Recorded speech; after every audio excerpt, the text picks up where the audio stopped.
clamábamos a ti, el único Dios verdadero, Señor, buscándote con intención, enfocando nuestra atención en ti, buscándote mientras es posible hallarte, que tú, Señor, nos revelarías grandes cosas y ocultas que aún no conocemos. Señor, tú eres un Dios que no juega a las escondidas, sino que busca revelarse de manera progresiva en nuestras vidas. Y aún y cuando revisamos pasajes que son populares y que muy seguramente escuchamos muy seguido, tú te sigues revelando, Señor, y enseñando cosas nuevas a nuestras vidas, Señor. Nos permites recordarlas, nos permites aplicarlas, y de alguna u otra manera, Señor, te comunicas a través de ellas. Permite que este grupo de personas, Señor, que estamos aquí reunidos, seamos de ese grupo de personas que vienen a escuchar, que vienen con esa intención de recibir una palabra de parte tuya, y no del grupo de los que nomás vienen a quejarse y a estorbar.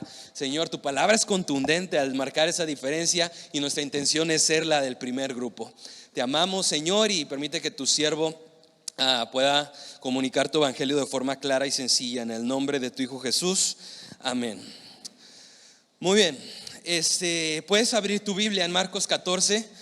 Estamos en nuestra serie de Marcos, recuerda, Marcos 14, y vamos a centrar nuestra atención del versículo 12 al versículo 26. No estoy seguro si vas a poder alcanzar a leer en pantalla, pero abre en tu Biblia también para que puedas ahí tenerlo a la mano. Vamos a centrar nuestra atención en estos versículos. Puedes seguirme con tu vista. Voy a leer en la Nueva Biblia de las Américas. Dice: el primer día de la fiesta de los panes y levadura, cuando se sacrificaba el cordero de la Pascua, sus discípulos le dijeron: ¿dónde quieres que vayamos y hagamos los preparativos para que comas la Pascua?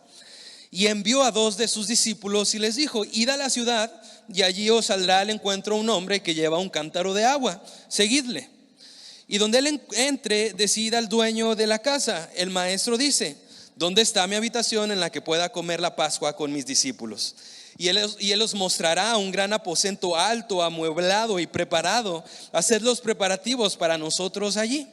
Salieron pues los discípulos y llegaron a la ciudad, y encontraron todo tal y como él les había dicho, y prepararon la Pascua. Al atardecer llegó Jesús con los 12 discípulos, y estando sentados a la mesa comiendo, Jesús les dijo: en verdad les digo que uno de ustedes me entregará, el que come conmigo. Ellos comenzaron a entristecerse y a decir unos por otros: ¿acaso soy yo? Es uno de los 12, les respondió, el que moja el pan en el mismo plato que yo, porque el Hijo del Hombre se va tal y como está escrito de él. Pero ay de aquel hombre por quien el Hijo del Hombre es entregado. Mejor le fuera a ese hombre no haber nacido. Y mientras comían, tomó pan, y habiéndolo bendecido, lo partió y se lo dio a ellos, y dijo: tomen, esto es mi cuerpo. Y tomando una copa, después de dar gracias, se la dio a ellos, y todos bebieron de ella. Y les dijo: esta es mi sangre del nuevo pacto, que es derramada por muchos. En verdad les digo que ya no beberé más del fruto de la vid hasta aquel día cuando lo beba nuevo en el reino de Dios. Y después de cantar un himno, salieron para el monte de los olivos. Muy bien. Hemos centrado nuestra atención a lo largo, ya hace más de un año, ¿no?, que estamos en el Evangelio de Marcos, y ha sido toda una aventura el poder escudriñar la aventura, la historia de Jesús, el ministerio terrenal que tiene a la luz de la perspectiva del evangelista, de Marcos en específico. Y hace algunas semanas, cuando llegamos al capítulo 11, ¿no?, hicimos hincapié que nos íbamos a centrar en los próximos capítulos en lo que vendría a ser la última semana de Jesús durante su ministerio terrenal. Lo que acabamos de leer prácticamente se centra, como dice, el primer día de la fiesta de los panes sin levadura, cuando se sacrificaban el cordero de la Pascua, es decir, el famoso jueves, ¿no?, antes de la crucifixión de Jesús, la noche anterior, cuando Jesús tiene un espacio íntimo con sus discípulos, esta famosa última cena. Posterior a ello es cuando se van al monte de los olivos. Jesús tiene esta oración, empieza a sudar sangre por la presión que hay de lo que ha de venir. Llegan los soldados, arrestan a Jesús toda la noche. Jesús está en juicios con diferentes gobernadores. A la mañana siguiente lo crucifican, y 3 días después resucita, ¿no? Ese es prácticamente el resumen de la pasión de Cristo. Estamos prácticamente situados en un jueves en la noche. Y el día de hoy quisiera hablarte acerca de lo que conocemos como la Pascua. La Pascua es una de estas celebraciones judías. El pastor Héctor nos ha hecho hincapié de una lista de celebraciones que los judíos tenían que conmemorar año con año, como parte de sus tradiciones. Bueno, una de las principales, y no es que la más importante, era la Pascua. La Pascua, la palabra Pascua viene de un vocablo en hebreo que significa o quiere decir paso o salto. Quiere decir como cuando tú estás jugando al uno y sacas tu carta de skip, ¿no? Esta ruedita que está tachada y que dices, la pones y el que sigue enseguida de ti, ese no pierde su turno. Bueno, Pascua significa algo por el estilo, pasar por alto, saltar a algo o a alguien. Vamos a verlo ahorita en contexto. Y esa palabra viene precisamente indicada en Éxodo capítulo 12, cuando Jesús, más bien nuestro Dios, está instituyendo la celebración de la Pascua con su pueblo judío mientras están aún esclavizados por el yugo del imperio egipcio. Y Dios está a punto de mandar la última plaga a Egipto, que es la muerte de los primogénitos. Entonces nuestro Dios les da una serie de instrucciones acerca de cómo prepararse para que el ángel de muerte, que viene a traer juicio a todos los dioses egipcios, pase por alto, salte las casas de quienes acudan a nuestro Dios y, confiando en sus promesas, sean obedientes a sus instrucciones.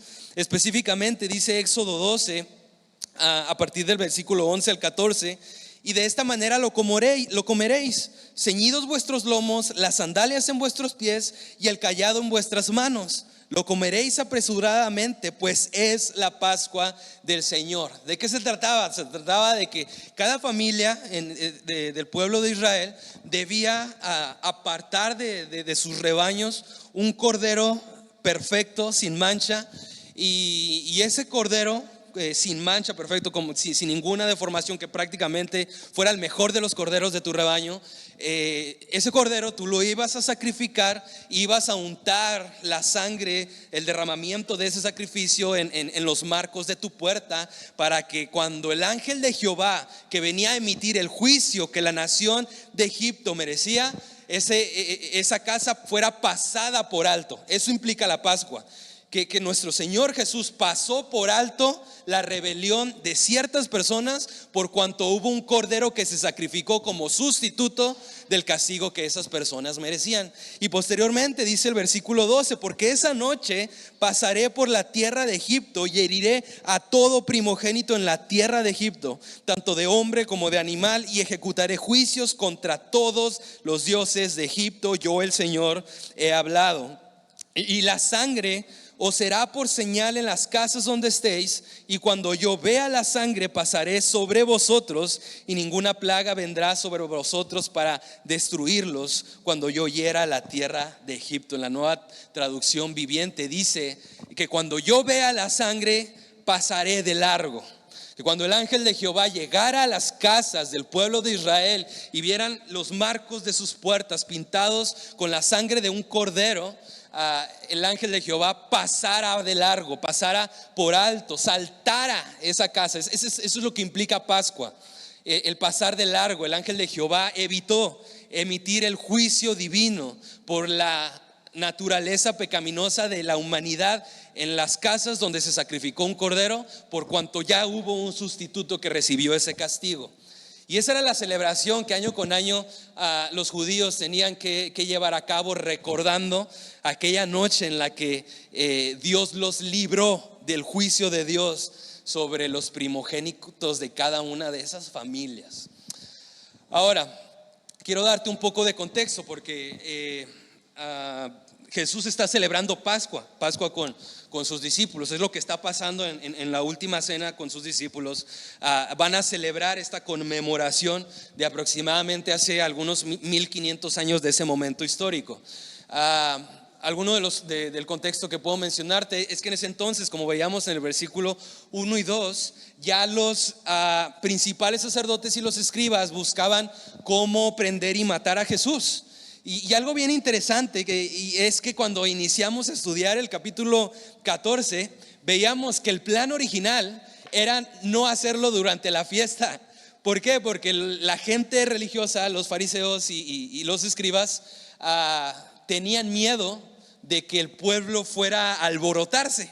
Recuerda que esta celebración, desde la entrada triunfal, donde vemos que Jerusalén está llena de masas de gente, de muchas personas viniendo a ofrecer sus sacrificios, era como la fiesta más patriótica de ese entonces, como si fuera, no sé, a lo mejor la independencia en septiembre de nuestro país. Tal vez es la fiesta más patriótica de nuestra cultura. Bueno, algo así era la celebración de la Pascua. Entonces los fariseos, los principales sacerdotes y los escribas tenían miedo de que la gente se fuera a alborotar si en esa fiesta, durante esos días, ellos prendían y mataban a quien decían ser el Mesías.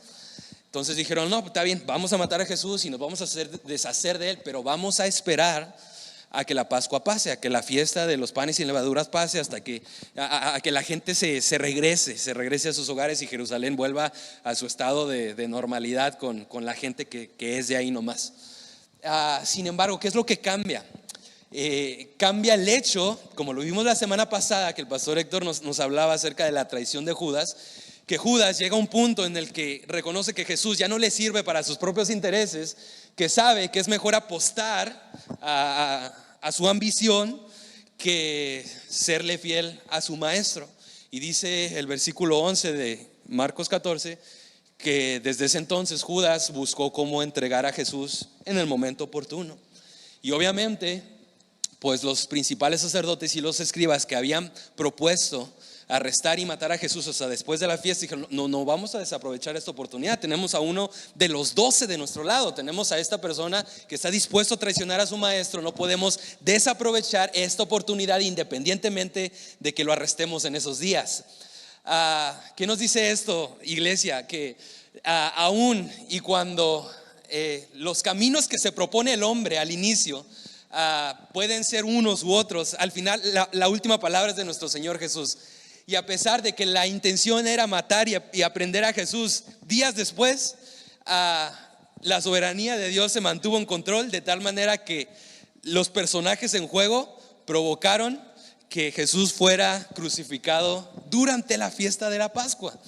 Y obviamente porque eso tiene un gran significado y lo vamos a ver un poquito más adelante, pero todo tuvo que ver con que Judas inició, ¿no? y decidió traicionar a nuestro Señor Jesús. Como te digo, lo veíamos la semana pasada. No vamos a hacer mucho hincapié en Judas en esta ocasión. La semana pasada el pastor Héctor habló acerca de este contraste de la mujer que tuvo una devoción inmensa por su Señor al derramar ese perfume, y pues la traición de uno de sus amigos, como lo fue Judas. Entonces puedes verlo ahí en Facebook si te lo perdiste la semana pasada, pero no vamos a hacer mucho hincapié en Judas en esta ocasión. Última cosa que quiero darte de contexto es que obviamente estaban buscando a Jesús para matarle. Los discípulos están preocupados por dónde vamos a preparar el lugar para tener la cena de Pascua, puesto que todo el mundo nos está buscando.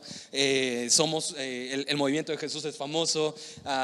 ¿Dónde buscamos, no? ¿Dónde es posible que hagamos estos preparativos? Les preguntan los discípulos a Jesús, y Jesús les da unas instrucciones muy puntuales y específicas. Les dicen, bueno, manda a 2 de sus discípulos y les dice, cuando lleguen a Jerusalén, ustedes van a ver a un hombre que lleva un cántaro de agua. Síganlo, y cuando llegue y entre a la casa, le preguntan al jefe o al dueño de esa casa dónde está el cuarto o la habitación donde he de comer la Pascua con mis discípulos. Ahora, estas instrucciones son muy específicas y puntuales. Algo muy interesante en aquel entonces es que era muy raro ver a un hombre llevar un cántaro de agua.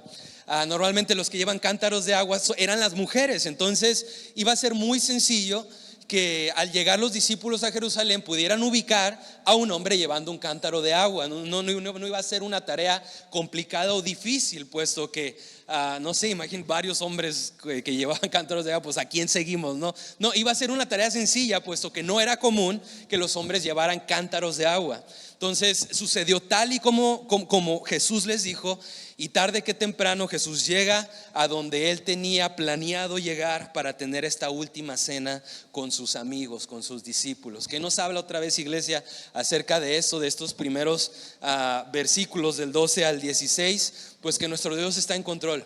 Tú y yo podremos tener planes, tú y yo podremos tener ideas, propuestas, la intención de ir por este camino u otro, pero la última palabra es de nuestro Señor Jesús. Él está en control, su soberanía está por sobre todas las cosas. Y podemos confiar en su plan, podemos confiar en que lo que Él ha dicho se cumple tal y como es. Qué complicado es que Jesús pueda dar instrucciones tan específicas como para que las cosas sucedan tal y como Él las dijo. Él es Dios, Él cumple lo que Él dice. Puedes confiar en sus promesas porque Él es fiel para cumplirlas, a pesar de que tú y yo seamos como somos. Entonces Él cumple a través de nosotros o a pesar de nosotros. Puedes confiar en su soberanía y que todo está bajo su control para que sucedan las cosas tal y como Él dice que son. Lo cual me recuerda, iglesia, no les recordé, este domingo es 1 de junio, hay elecciones en nuestro país. La reforma al Poder Judicial de nuestro país nos da la oportunidad de poder votar por los próximos jueces, candidatos a jueces y magistrados. Entonces, si aún no lo has hecho, pues sería bueno, ¿no?, que ejercieras tu papel como ciudadano. Hemos hablado acerca de esto los miércoles. Obviamente no estoy aquí para defender que el sistema es transparente y es muy limpio, y que defender partidos políticos, lo que sea. Simplemente el reconocer que hay parte nuestra en el ser buenos ciudadanos responsables, independientemente de lo que pase del otro lado. Eso es parte, se lo dejamos a nuestro Dios, ¿no? Reconociendo que Él pone, quita reyes según su voluntad. Nada se sale de su control. Al fin y al cabo, Él cumple su propósito con los políticos que están ahorita a cargo, con ellos o a pesar de ellos. Entonces, por eso nuestra intención, pues, simplemente es ir y ser buenos ciudadanos al ejercer nuestro derecho a votar. Entonces, si no lo has hecho, pues aún tienes tiempo ahorita en la tarde. Quiero compartirte dos cosas únicamente acerca de esta última cena que tiene Jesús con sus discípulos. Y la primera es la necesidad que tenemos de la Pascua. Dice en los versículos 17 al 21: al atardecer llegó Jesús con los 12 discípulos, y estando sentados a la mesa comiendo, Jesús dijo: en verdad les digo que uno de ustedes me entregará, el que come conmigo. Y dice que ellos comenzaron a entristecerse y a decir uno por uno: ¿acaso soy yo? Es uno de los 12, les respondió, el que moja el pan en el mismo plato que yo. Y la siguiente frase es en lo que quiero centrar mi atención, porque Jesús dice: porque el Hijo del Hombre se va tal y como está escrito de él, pero hay de aquel hombre por quien el Hijo del Hombre es entregado. Mejor le fuera a ese hombre no haber nacido. Jesús, como te digo, planea esta cena, está en su conocimiento, en su sabiduría, en su presencia, planea esta cena. Y no sé, me imagino este tiempo de manera muy íntima, de manera muy linda, tierna, hasta que Jesús pone las cosas un poco incómodas, ¿no? Y a pesar de que puedan estar contando chistes, puedan estar contando historias, recordar las cosas que han pasado durante esos 3 años, Jesús pone las cosas tensas cuando dice: oigan, paréntesis, uno de ustedes me va a traicionar, ¿no? Y les decía en el primer culto, ¿no? Si para ese entonces, en vez de pan sin levadura, hubiera saladitas, ¿no? Obviamente uno de los discípulos tenía que saltar con intención, y las saladitas son horneadas, ¿verdad? Porque estamos pasando un tiempo tan lindo, íntimo, y Jesús llega y con lo que acaba de decir pone el ambiente tan tenso que todo el mundo se empieza a preocupar y a preguntarse: ¿acaso seré yo, maestro? ¿Será que de nada sirvió estos 3 años que pasamos contigo, viéndote hacer milagros, enseñando, enfrentando a las autoridades religiosas? ¿A poco de nada sirvió y al final de cuentas voy a traicionarte por todo lo que tú has hecho por mí? Como les digo, el pastor Héctor hizo hincapié en esta decisión que Judas hizo en cuanto a entregar a Jesús a las autoridades religiosas de ese entonces, Donde quiero centrar mi atención tiene que ver con que Jesús, con el corazón partido, Él reconoce que su tiempo, su hora estaba a punto de llegar y les da la siguiente afirmación: el Hijo del Hombre se va tal y como está escrito de Él. A Jesús no le toma por sorpresa el saber que uno de sus amigos lo va a traicionar. A Jesús no le toma desapercibido el saber que esa misma noche habría de ser arrestado, porque Él dice que yo sé que el Hijo del Hombre se va tal y como está escrito de Él. Jesús nunca pierde de vista su misión. Jesús nunca pierde de vista el propósito por el cual es encarnado en la persona de Jesús, y porque viene a buscar y a salvar lo que se había perdido, independientemente que la culminación de esa misión implique su sacrificio en una cruz. Jesús lo tiene bien presente y sabe que la culminación de su misión termina en su muerte, en su sepultura y resurrección. Entonces él sabe y no lo toma por desapercibido, por sorpresa. Él sabe que el Hijo del Hombre se va tal y como está escrito de Él. Pero dice: ay de aquel hombre por quien el Hijo del Hombre es entregado. Mejor le fuera a ese hombre nunca haber nacido. ¿Por qué dice eso Jesús? Pues ya sabemos, ¿no? Acerca de Judas. ¿Por qué lo dice? Bueno, pues Jesús sabe cuál es el destino eterno que le espera a Judas después de la muerte. Jesús sabe que Judas es un hijo de ira, es un hijo de condenación. La ira de Dios está sobre de sí mismo, que acarrea condenación a su vida y que después de la muerte le espera algo peor. Jesús sabe que el destino, las decisiones que Judas ha tomado y lo que habría de hacer, lo llevarían por un camino directo a la muerte. Iglesia, antes de que tú y yo conociéramos al Señor, tú y yo nos encontrábamos en la misma condición que este amigo de Jesús. Dice Efesios 2:3, dice que en otro tiempo tú y yo éramos hijos de ira, hijos de condenación, que acarreaban hacia sí mismo debido a nuestros delitos y pecados, debido a nuestra rebelión, a nuestra negligencia, a nuestro pecado delante de nuestro Dios. Tú y yo acarreábamos muerte, consecuencias eternas debido a la santidad de un Dios que es justo y que no pasa por alto ninguna transgresión de su ley. Ese es nuestro Dios. Dios es justo y santo, de tal manera que nada ni nadie puede hacer pasar por alto o burlar su juicio que habrá de venir sobre cada uno de nosotros. Y esto es una palabra muy importante, porque mi intención en esta hora es que Jesús no se refiera a ti como alguien a quien le fuera mejor nunca haber nacido. Hay un pasaje bien interesante ahí en Apocalipsis 20 del 11 al 15 que nos habla acerca de ese juicio que un día tú y yo también vamos a enfrentar. Dice que un día, Apocalipsis 20 del 11 al 15, y vi un gran trono blanco y al que estaba sentado en él. La tierra y el cielo huyeron de su presencia, pero no encontraron ningún lugar donde esconderse. Oye, de la misma manera, si ni la tierra y el cielo pudieron esconderse, ¿qué te hace pensar que tú y yo vamos a pasar desapercibidos delante del juicio de Dios cuando sea el momento oportuno? Tú y yo, después de la muerte, habremos de enfrentar un juicio por las cosas que hicimos, por las cosas que dijimos, por las cosas que pensamos, por las elecciones que tomamos, y sobre todo por la decisión que hicimos en cuanto a considerar a Jesús como quien dijo ser, o negarnos a creer en quien dijo ser y en su sacrificio. Todos habremos de enfrentar ese juicio de una forma u otra, ya sea que tú mueras y vayas a la presencia de nuestro Dios, o nos toque la segunda venida de nuestro Señor Jesús y veamos a los muertos resucitar y veamos todo sin haber conocido la primer muerte. Dice: enseguida había los muertos, tanto grandes como pequeños, de pie delante del trono de Dios. Los libros fueron abiertos y entre ellos el libro de la vida. A los muertos se les juzgó de acuerdo a las cosas que habían hecho, según lo que estaba escrito en los libros. A quienes son hijos de ira, dice, se les fue juzgado de acuerdo a las cosas que hicieron a lo largo de su vida.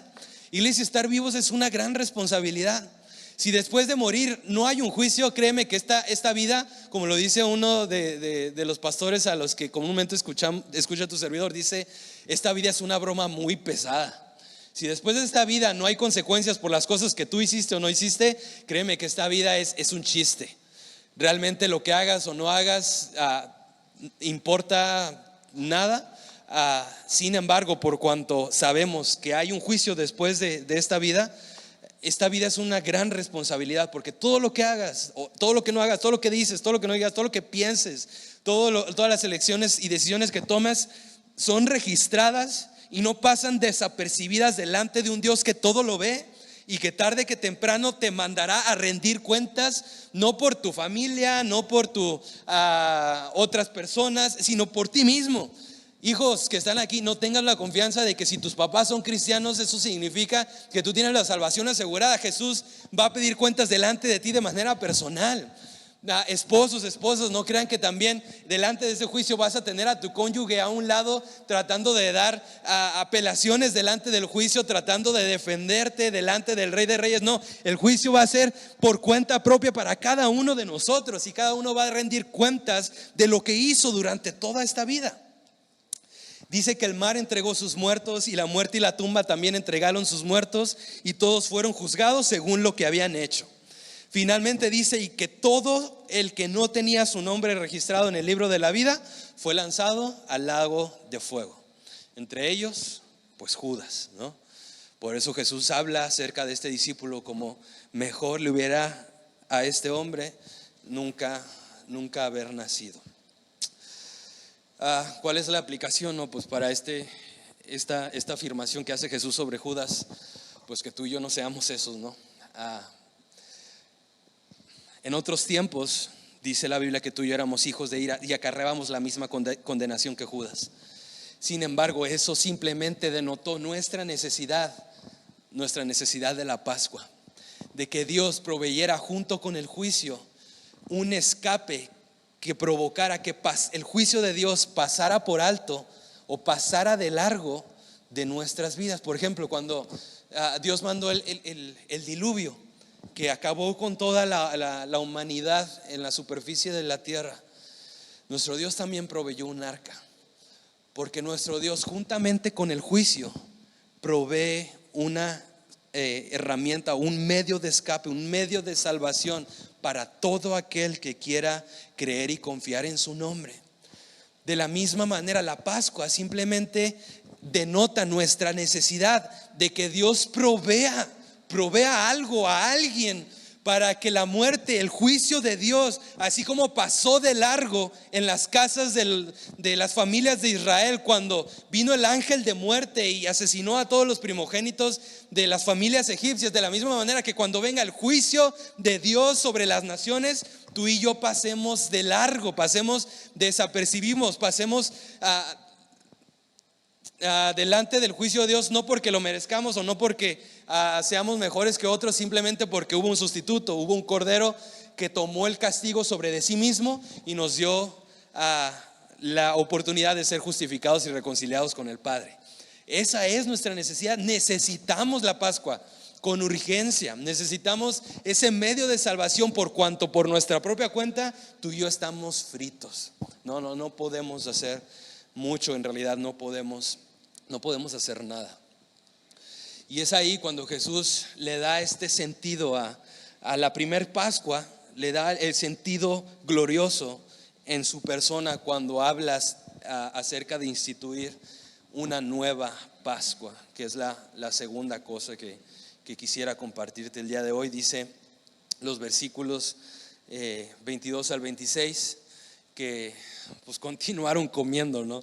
Independientemente de lo tenso que pudo haber tenido en ese paréntesis, esa conversación, dice que comieron.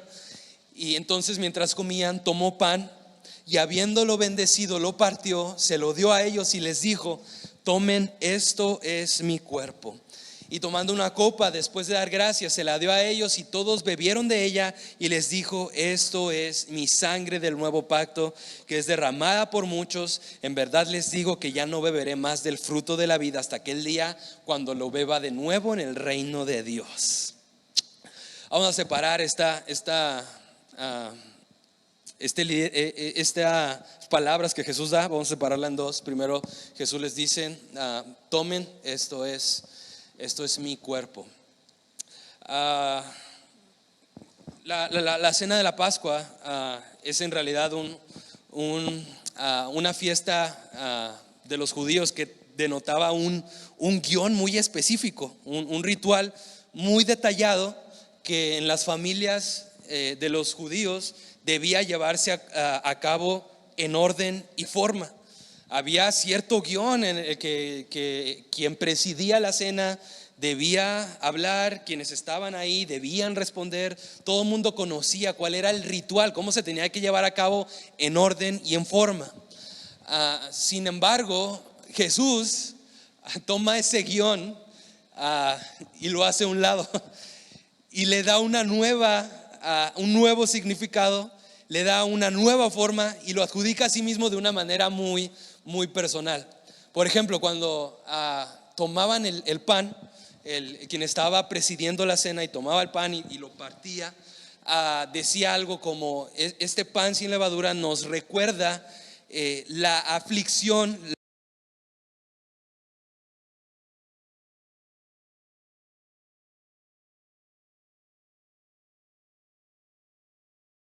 pan de aflicción. Por eso quien presidía la cena utilizaba el simbolismo del pan sin levadura para recordar la aflicción, la opresión, lo que sufrieron sus antepasados bajo el yugo de la esclavitud de Egipto. De tal manera que eso debía provocar en ellos una actitud de agradecimiento por cuanto Dios los salvó de esa aflicción.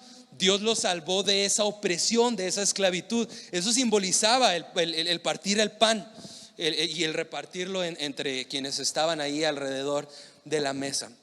¿Qué hace Jesús? Jesús toma el pan y les dice: esto es mi cuerpo. De tal manera que, traduciendo el simbolismo que tradicionalmente le daban al significado del pan sin levadura, Jesús se lo adjudicaba a sí mismo diciendo: yo soy ese pan de aflicción, esa opresión, ese castigo que ustedes deberían pagar. Mi cuerpo lo tomó, por cuanto mi cuerpo es partido por ustedes para tener la oportunidad de ser reconciliados con Dios. Jesús está adjudicando a sí mismo esa aflicción, esa opresión, ese castigo que tú y yo debíamos pagar, de tal manera que utiliza el pan y dice: yo soy este pan de levadura, este pan que te recuerda la aflicción de la cual Dios te liberó. De aquí en adelante te va a recordar la aflicción que yo tuve que pasar para que tú fueras liberado. De tal manera que en otros evangelios, por ejemplo, conocemos que Jesús no solamente dice: tomen esto, es mi cuerpo, sino que les dice: de ahora en adelante van a hacer esto en memoria de mí. No en memoria del éxodo, no en memoria de cuando sus antepasados sufrieron bajo la esclavitud de Egipto, sino que ahora lo van a tomar recordando en memoria de todo lo que yo tuve que sufrir para que tú fueras liberado. Eso estaba implicando que Jesús tomara el pan y se lo adjudicara a sí mismo: yo soy este pan, yo voy a sufrir, yo voy a ser partido, yo soy esa aflicción y opresión de la cual yo te estoy liberando. Eso era, por eso el hacer esto en memoria de mí implicaba: ya esto no lo vamos a seguir haciendo en memoria del éxodo, lo vamos a hacer en memoria de Jesús, de lo que Él tuvo que sufrir para que tú y yo tuviéramos la oportunidad de ser librados. Y eso está bien interesante, porque la levadura en la Biblia muy frecuentemente lo vas a encontrar como un símbolo de pecado, ¿no? Frecuentemente recuerdas esta frase, ¿no? De Jesús advirtiendo a sus discípulos: cuidado con la levadura de los fariseos, de los escribas, de los religiosos, porque un poco de la levadura leuda, contamina toda la masa. Y el hablar acerca de un pan que no tiene levadura, Jesús está implicando ser ese hombre sin pecado, sin levadura, que fue partido por ti y por mí. O sea, el simbolismo es muy intenso y muy claro. Jesús es ese pan que no tiene levadura, no tiene pecado, no tiene mancha, es perfecto. Ese pan que no tiene pecado, que es perfecto, ese ser humano, ese hombre, el único que no merecía ese castigo, fue quien tomó tu lugar y el mío y fue partido por ti y por mí. Eso es lo que está diciendo Jesús cuando toma el pan y lo parte y afirma ser eso su cuerpo. Puedes darle al que sigue, por favor, Brenda. 1 Corintios 5, del 6 al 7 dice: solo un poco de levadura fermenta toda la masa. desháganse de la levadura vieja para que puedan ser como masa nueva, pues ustedes son como el pan de la Pascua que no tiene levadura, porque Cristo, nuestro Cordero de la Pascua, ya ha sido sacrificado. Es porque Jesús murió y su cuerpo fue partido por ti y por mí, que tú y yo tenemos la misma oportunidad, no solamente de ser perdonados de nuestros pecados, sino también ser limpiados de toda la levadura que se nos pega por estar jugando con el pecado. Dice primera de Juan 1:9, ¿no? Que Él es fiel y justo para perdonar nuestros pecados, pero también para limpiarnos de toda maldad. No solamente para perdonarnos y para darnos la oportunidad de ser reconciliados con Él, sino también para limpiarnos de toda esa levadura que nos contamina. Porque ese fue Jesús. Jesús fue ese pan sin levadura, ese pan sin pecado, ese ser humano perfecto que no merecía morir. Es la misma oportunidad que nos da a ti y a mí, ¿no? De que por cuanto Cristo Jesús, nuestro Cordero de Pascua, ya fue sacrificado, tú y yo también podemos ser limpios de esa levadura. Pero no es lo único que Jesús dice. Dice que también, habiendo tomado la copa, dio gracias, se las dio a ellos y todos bebieron de ella, y les dijo: esto es mi sangre del nuevo pacto. ¿Por qué dice Jesús esto es mi sangre del nuevo pacto? Bueno, a lo largo de la Biblia tú vas a encontrar una forma muy específica de Dios a relacionarse con los seres humanos, y es a través de una asociación que tú y yo conocemos como pactos. ¿Qué implicaba estos pactos? Que Dios podía o decidía asociarse con el ser humano a través de personas específicas que representaran a la humanidad y pudieran estar en asociación con Dios, en un acuerdo mutuo, de tal manera que Dios podía hacer promesas siempre y cuando quien está del otro lado aceptando el pacto se comprometiera a hacer lo que le toca. O sea, es un acuerdo de dos partes. Dios promete bendición, Dios promete descendencia, Dios promete todo lo que tú quieras, pero el ser humano necesita obedecer, necesita comprometerse a la causa, necesita no ir con otros dioses. Y eso es lo que implicaba un pacto. Dios se acercaba con personas en específico que representara la condición o al resto de la humanidad. De ahí que podemos al menos no sé, denotar en el Antiguo Testamento 5 pactos. Cuando Dios crea a Adán y a Eva, dice que los hace a imagen y semejanza suya, y dice que los crea para que fueran fructíferos, para que señorearan la tierra. Les dice: coman de todo árbol que hay en este huerto, yo los voy a bendecir, no van a morir. Lo único que tienen que hacer es no comer del árbol del conocimiento del bien y del mal. Es un pacto, le está diciendo Dios: aquí está, todo esto es para ustedes, vivan, coman, señoreen, reproduzcanse. Lo único que no tienen que hacer es comer de ese árbol. Ese fue el primer pacto. ¿Y qué pasó? Pues bueno, Adán y Eva comieron de ese árbol, y fue el primer pacto que se rompió del ser humano delante de Dios. Después, con Noé, Dios intenta hacer otro pacto con el ser humano. Acuérdate que todas estas personas representan a la humanidad en general, no solamente son ellos.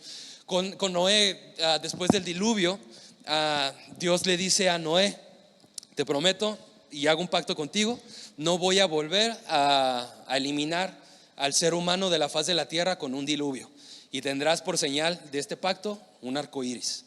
Esa era la promesa de Dios, ese era el pacto de Dios. ¿Qué tenía que hacer Noé y su descendencia? Prácticamente nada. Era un pacto incondicional en el que Dios prometía y daba su promesa de no destruir al mundo nuevamente con un diluvio. Obviamente implicaba que Noé y su descendencia deberían ser personas que recordaran las promesas de Dios y obviamente el medio de provisión que les dio para ser salvos de su juicio. Obviamente sí.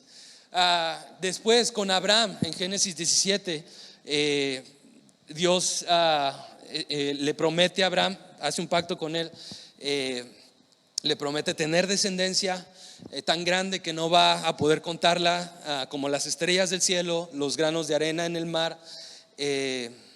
Simplemente tiene que obedecer, tiene que confiar y escuchar su voz, tiene que salir de su tierra natal, de Ur de los Caldeos, yo te he de mostrar a dónde ir, porque tengo una tierra prometida. Necesitas confiar. Yo te prometo dar esa tierra, pero tú necesitas salir. Yo te haré una gran nación grande y poderosa que será de bendición a otras naciones. Otra vez Dios haciendo un pacto con Israel. Éxodo 24, cuando Moisés trae la ley moral escrita de Dios en estas tablas, y Dios promete bendición, Dios promete sanidad, Dios promete liberación constante, siempre y cuando el pueblo se centrara en cumplir cada uno de esos mandamientos. Dios les dice: entonces ustedes serán mi pueblo y yo seré su Dios, pero así, ustedes obedezcan y yo los bendigo. Finalmente, con David Dios le dice: de tu linaje voy a hacer descender un rey que va a traer libertad y redención a toda la nación. Otra vez, igualmente, sigue obedeciendo a tu descendencia, necesita hacer esto, lo otro, bla, bla, bla. Pactos que Dios tiene con el ser humano. Pactos que todos y cada uno de ellos el ser humano rompió. Jesús, nuestro Dios, siguió con su promesa, siguió con su compromiso, siguió con su mano extendida, pero tú y yo la quitamos. Como seres humanos fallamos en cumplir esos 5 pactos que Dios hizo con la humanidad. Por eso cuando Jesús habla de su sangre como el nuevo pacto, Jesús está haciendo el punto culminante de los pactos al gratificarlos de manera unilateral. Jesús está haciendo a un lado a Adán, está haciendo a un lado a Noé, está haciendo a un lado a Abraham, está haciendo a un lado a Israel, está haciendo a un lado a David. Le está diciendo: yo sí los cumplo. Yo cumplo esos pactos y yo voy a representar a la humanidad para que todo aquel que quiera creer en mí no se pierda, mas tenga vida eterna. Pues yo soy el camino, la verdad y la vida. Nadie más va a poder venir al Padre si no es a través de mí, el único ser humano que ha podido respetar y cumplir cada uno de esos pactos de asociación con Dios. Por eso cuando Jesús dice: esto es mi sangre del nuevo pacto, está diciendo: yo soy el punto culminante de estos pactos, que los gratifica de manera unilateral, como si los estuviera cumpliendo con él mismo, ¿no? Jesús con Dios Padre diciendo: va, aquí cumplimos, ¿no? Entre los dos. Jesús representando al ser humano para que tú y yo tengamos la oportunidad de ser reconciliados con el Padre. Eso es Jesús, al derramar su sangre, nos da la oportunidad de ser representados por alguien mejor que Adán, por alguien mejor que Noé, por alguien mejor que Abraham, por alguien mejor que Israel, por alguien mejor que David. De tal manera que el día que llegue ese juicio, dice la Biblia, abogado vamos a tener delante del Padre a Jesucristo el justo.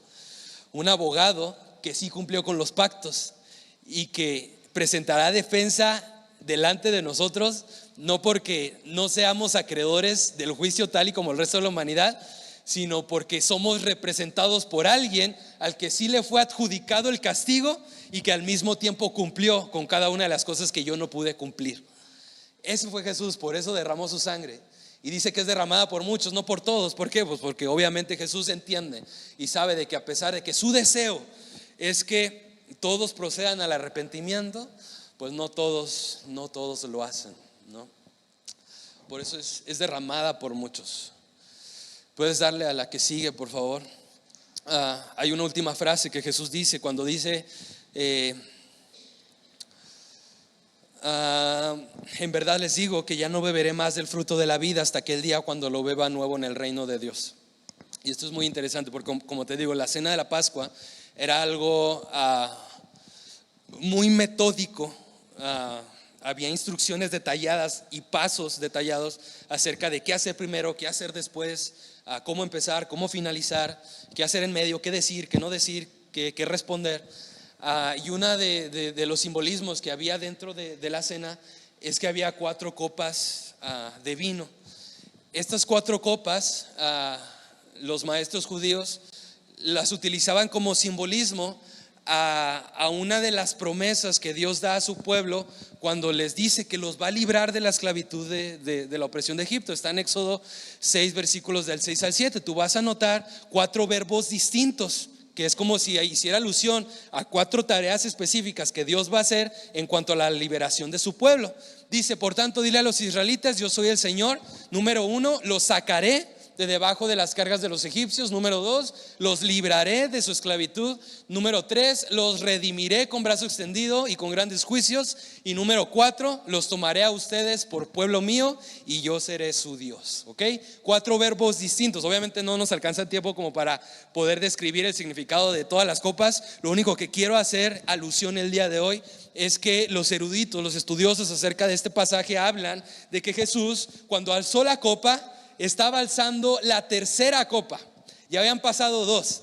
Y cuando Jesús hace alusión de que su sangre es el nuevo pacto, está haciendo alusión a la tercera copa, la copa de la redención.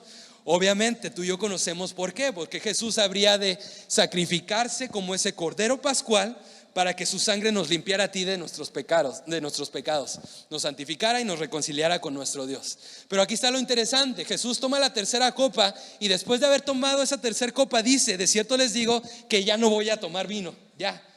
¿Qué es lo que está haciendo Jesús? Jesús está interrumpiendo la ceremonia que están teniendo ahí en la cena de la Pascua. Está interrumpiendo el final de esa institución religiosa. ¿Por qué? Porque Jesús está extendiendo este tiempo y les está diciendo: voy a tomar la última el día que yo regrese y la tome con ustedes cuando venga en mi nuevo reino. ¿Qué está pasando aquí? Jesús está dando la oportunidad para que todo aquel que crea en Él no se pierda, mas tenga vida eterna. Está dando el tiempo necesario, un tiempo de gracia, un tiempo de misericordia, de paciencia, en el que Dios da la oportunidad para que entre se toma la última copa, hay un espacio bien específico de tiempo en el que aún hay oportunidad de que la gente que aún está fuera del redil entre mientras aún hay tiempo. Jesús deja pausada la culminación de la cena de Pascua, haciendo alusión al sí, pero todavía no. Tú y yo hoy podemos estar confiados, podemos estar seguros de nuestra esperanza de vida eterna. Sin embargo, todavía no somos salvos de manera eterna. Es el sí, pero el todavía no. Sí, estamos seguros de nuestra confianza. Jesús, el castigo de nuestros pecados ya fue adjudicado en Jesús, y tú y yo somos salvos por fe. Pero todavía no. ¿Por qué todavía no? Pues porque todavía no llega el juicio, porque todavía no viene la nueva Jerusalén, todavía no estamos en la presencia de nuestro Dios. Sí, pero todavía no. Por eso Jesús interrumpe la cena y da este tiempo de espera, dando otra vez a denotar su amor, su paciencia, esperando que todos procedan al arrepentimiento. Y mientras da este espacio de tiempo, darles la oportunidad a todo aquel que quiera reconocerlo como Señor y Salvador, lo haga antes de que se tome la última, que implica la copa de alabanza, y que distingue a quienes habrán de ser su pueblo. Porque la última copa hace alusión a: los tomaré a ustedes por pueblo mío. No solamente a los 12, sino a todo aquel que creyó, hasta que esa última copa sea tomada. Y ahora sí, a ese pueblo que creyó, ese va a ser mi pueblo y yo voy a ser su Dios. Por eso es el sí, pero todavía no. Y eso nos debería llenar a ti y a mí el corazón, el espíritu de urgencia, porque sabemos el destino que tienen las personas que aún no están dentro. Aún hay tiempo. No sabemos el día ni la hora, pero pues por lo menos hoy aquí estamos y tenemos la oportunidad de hacer lo propio. Si tú ya estás dentro, pues órale, vamos a buscar más. Y si aún estás fuera, pues cuidado, no vaya a ser que Jesús venga pronto y tú no vayas a ser parte de ese pueblo. Finalmente, algo que también es muy interesante es que ninguno de los evangelios hace alusión al platillo de la cena principal, ¿no? Pues el cordero. Algunos dicen que Jesús, que en realidad no cenaron cordero, algunos dicen que sí. Independientemente de que si hubo cordero en la mesa o no hubo cordero en la mesa, la falta de alusión en los 4 evangelios a ese platillo principal tiene que ver con que el cordero era Jesús.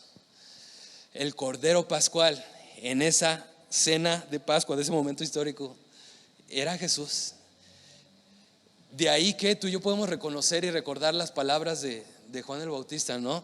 He aquí el Cordero de Dios que quita el pecado del mundo. Jesús es ese Cordero pascual que tú y yo necesitamos para ser libres de nuestro pecado. Si Jesús no es esa Pascua en tu vida, tarde que temprano el juicio de Dios no va a pasar por alto tu vida, no va a pasar de largo, por cuanto todos merecemos el castigo de nuestras transgresiones, de nuestros delitos y pecados. Tú y yo merecemos el juicio, la ira de nuestro Dios. No hay nadie que pueda escapar de ella por cuenta propia. Necesitamos de Jesús, necesitamos de ese Cordero Pascual al que le sea adjudicado todo lo que tú y yo no pudimos cumplir, todo lo que tú y yo no pudimos hacer por cuenta propia. Necesitamos un sustituto que cargue sobre sus hombros el castigo de nuestro pecado. Y ese es Jesús. Jesús es nuestra Pascua. Jesús es nuestra Pascua, iglesia, y Él le dio el significado glorioso que implicaba esta celebración. Jesús es nuestra Pascua, y si aún no es tu Pascua, aún hay tiempo, querido amigo que nos visitas. Aún hay tiempo, y no dejes pasar ningún otro segundo sin que puedas enfrentarte a esta realidad de que sin Jesús tú estás perdido. Estás perdido tal y como le pasó a Judas. Pero la oportunidad sigue estando vigente. Jesús es ese buen pastor que deja las 99 y va por ti hasta encontrarte en donde quiera que tú estés. Jesús es esa persona que denotó y de principio a fin estuvo seguro de que su misión era venir y buscar y salvar lo que se había perdido, y así lo hizo. Me encontró a mí y estoy seguro que encontró a muchos de ustedes. A quienes aún no lo encuentran, Jesús está a la puerta de tu corazón. ¿Qué esperas para poder reconocer su voz y confiar plenamente en que su sacrificio fue suficiente para que el juicio de Dios, tarde que temprano, pase de largo y seamos justificados y pasemos la eternidad con nuestro Señor Jesús? Y tomemos esa última copa en el nuevo reino, ¿no? Con nuestro Salvador. Imagínate ese momento glorioso. Oremos. Señor, gracias por tu palabra, porque pues podemos reconocer el verdadero significado de la Pascua, que apuntaba a algo más glorioso que el Éxodo, apuntaba a lo que tú habrías de venir a hacer, Señor Jesús, cuando moriste por nuestros pecados. Tú eres ese pan sin levadura que fue partido por nosotros, tú siendo un hombre perfecto, sin mancha, sin pecado, fuiste a la cruz y tu cuerpo fue partido, sufriste la aflicción, la opresión, el castigo que nosotros merecíamos. Tú lo tomaste en nuestro lugar. Permítenos vivir en gratitud, Señor, reconociendo que de no ser por ti, esa aflicción, esa opresión, ese castigo debería ser adjudicado a mí. Gracias, Señor Jesús, también porque tu sangre es el simbolismo de un nuevo pacto, un pacto que yo no pude cumplir, un pacto que por mi desobediencia, mi negligencia, mi infidelidad, mi deslealtad, de alguna u otra manera me rebelé delante de ti y rompí cada uno de los compromisos y promesas que tú buscabas tener conmigo. Señor, gracias porque tú cumpliste todo eso y más. Tú eres mi fiel representante delante de Dios. Tú eres mi abogado. Tú cumpliste todo lo que yo no pude cumplir. Tú hiciste todo lo que yo no pude hacer. Tú eres mi representante, y delante del juicio del trono de Dios soy justificado por tu gracia y misericordia. No lo merecía, ni mucho menos me lo gané. Fue simplemente tu amor que me abrazó y me dio la oportunidad de ser limpiado por tu sangre. Gracias, Señor Jesús, porque estamos expectantes a la espera de tu venida, y hacemos esto en memoria de ti, reconociendo que la gloria y la honra es tuya, esperando con expectación, con gozo, con esperanza el día que regreses por tu iglesia y vuelvas y tomes esa última copa y la tomes junto a tu pueblo, junto a tu iglesia, junto a tu familia en la fe, Señor. Yo quiero ser de ellos, Señor, y estoy seguro que aquí hay muchos que quieren ser de esos, que son parte del redil, y que tomaremos junto contigo en esa celebración esa última copa de vino que dejaste en pausa, en expectación, al darnos este tiempo de gracia para que más personas procedieran al arrepentimiento. Te pido por quienes aún no lo han hecho, Dios, y han vivido sus vidas de acuerdo a sus propios dioses, Bien lo dices tú en Éxodo, que la Pascua era un juicio también a través del cual tú venías a juzgar los dioses de toda la nación de Egipto. Señor, el día de hoy pasa lo mismo. El ser humano tiene sus propios dioses y tú has dicho que tarde que temprano el juicio sobre las naciones ha de venir con justicia y santidad.